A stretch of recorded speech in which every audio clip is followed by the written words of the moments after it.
Three Different Wilds by Nicola Winters. Chapter 9. Arcadius and Lucious were sent to the hospital last night after someone broke in, making them injured. Lucious barely lived, but seemed to still be rather strong.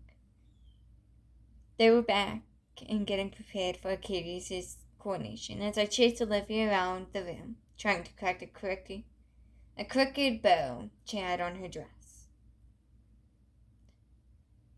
My garb matched one made for a poet, which, with it looking more regal, just like Lucious's uniform, with a royal crest resting upon my right shoulder. I heard a knock on my door, which made me jump as His Majesty knocked on my door with the Queen's presence, being aware when I let them in. "Your Majesty!" Olivia yelled, running up to the Queen. "Virgil looks so pretty. He helped me look super pretty as well."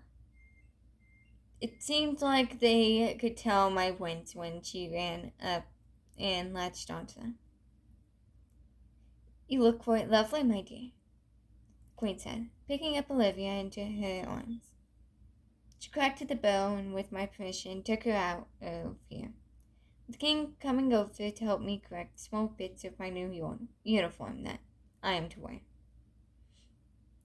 The simple white shirt with small ruffles that was closer to my collar with small ruffles on the cuffs that were barely visible unless you were really paying close attention. The armband was a lovely red with a royal crest, with black pants, with nothing special with them. "Is Arcadius and Lucious all right?" I asked as he made the last adjustments to my armband. "Yeah, they're fine. But I need to know. But I may need help with ensuring Lucious's rest," he said, seeming happy with his words. We should head downstairs now so that you may be in place, since you haven't had practice for the place and what to say during the ceremony, especially the vow to the king, which is part of the coronation.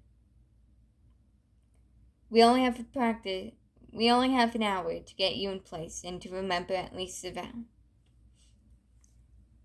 Dragged me down the stairs to the throne room, putting me in between the guard and the spot of the royal gardener.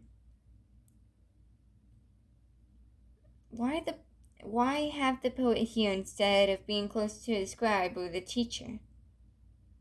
Thought about it and changed the places a bit, sending a message to the rest of the staff. For a full hour straight, I repeated the vow over and over again. So the rest of the royal staff took their places in the line by the throne. Lucius was slow to get to his place, but it's understandable and surprising that he looked so nice and that his uniform was almost completely flawless. The king and queen walked down the path we lined to the throne as they took their seats at their thrones. A few minutes later, the ceremony started, and Arcadius went down the path to kneel before his parents. "I kneel before you this very day, to make the oath to my kingdom as many have before me. I pledge myself to the kingdom, and to serve my kingdom before I serve myself, for I know how they will stay by my side. Accept this responsibility given to me by my ancestors," Arcadius said as his father stood up right in front of him, touching his shoulder as a sign to have him stand. "We leave this kingdom in your hand and give you the crown. I shall help you find a bride to help lead your kingdom and will leave everything left for you," the king said, placing the crown on his head. After the king and queen bowed with Olivia by their sides, they moved to the side, with Lucious getting in front of Arcadius, bowing. I pledge my loyalty and myself to you, my lord. With my medical skills and observant eyes, I make myself yours to command. I shall stay by your side and follow your orders. If I must die, I will rather it be by command or protection. My job shall be to treat you first and ensure your health for the best of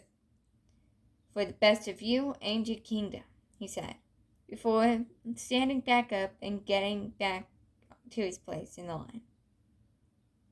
There was pledge after pledge, following the line till it was my turn. I left my spot and stood before Arcadius before bowing. I pledge my allegiance and self to you, my lord. With my pens and quills, I shall help stock your libraries with literature. The order shall be my command, as I shall stand by your side and before you in arms or in peace.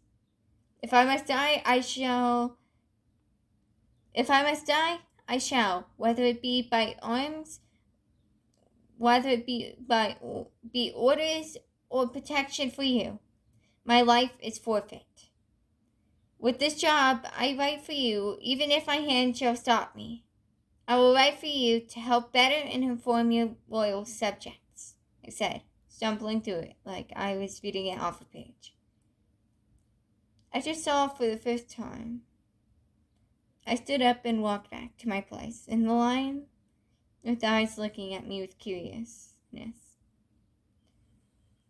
The rest of the lines completed their pledges to Arcadius, and soon the ceremony was over, with the celebration to the new king being big and happy. "Oh, hey, Lucious, how are..." I was trying to get closer to him before being blocked off by a guard. You shall not be allowed to see the doctor, young poet. So please go hang out someplace else," the guard said before Lucious walked over and looked at me. Don't worry, he's with me, and already had plans to stay with me after the ceremony," he said, offering me a hand while seeming pretty alright with surprisingly no blood on him. "Come on, Virgil. Let's go see His Majesty," he said, pulling me for a bit before running into the old king and queen. Sorry, guys. I assume you were heading to Arcadius?" the old king asked. Lucius just nodded, before the king said, "In the future, why not call me Kyoka, and my dear wife, Elizabeth? We are excited to have you as a son-in-law." "Wait, pardon? Son-in-law? We are just dating that day. It feels much too early to be a son-in-law," Lucius said quietly, to not cause a scene, but said loud enough to show that he was surprised. "Yeah, but Arcadius... Yeah, did Arcadius not ask you out yet?" Elizabeth asked, a little shocked. "He did. I just didn't think we were at the point of being anywhere near a wedding," Lucius said, letting go of my hand. "Virgil, if you'd like, you may go to Arcadius before me." He grabbed his wound and looked a tad uncomfortable. "Lucius? Why don't we go somewhere and have you take a seat?" I asked quietly, trying not to draw too much attention to him hitting. "You don't have to worry about me too much," he said. "I'm just happy Arcadius found someone," Kyoka said, grabbing him. "You're an amazing kid." Thank you, sir, but please release me," Arcadius said tiredly, seeming like he was hurting. Arcadius surprisingly showed up and surprised us when he said, "Dad, let him go." Dad, let him go.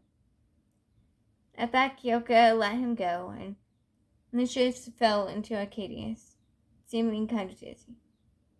Lucy, are you feeling right? Mm-hmm. Just give me a while, she said, and soon seemed a bit better. After a while, he said, sorry about that. I'm still not exactly doing the best with physical touch. I shouldn't have been bothering your coordination, though. I'm dearly sorry, my dear, she said, bowing to Arcadius. I should possibly take my lead, he said, before turning away and leaving the throne room with Arcadius close behind, leaving just me, Kyoka, Livia, and Elizabeth in this rather full room.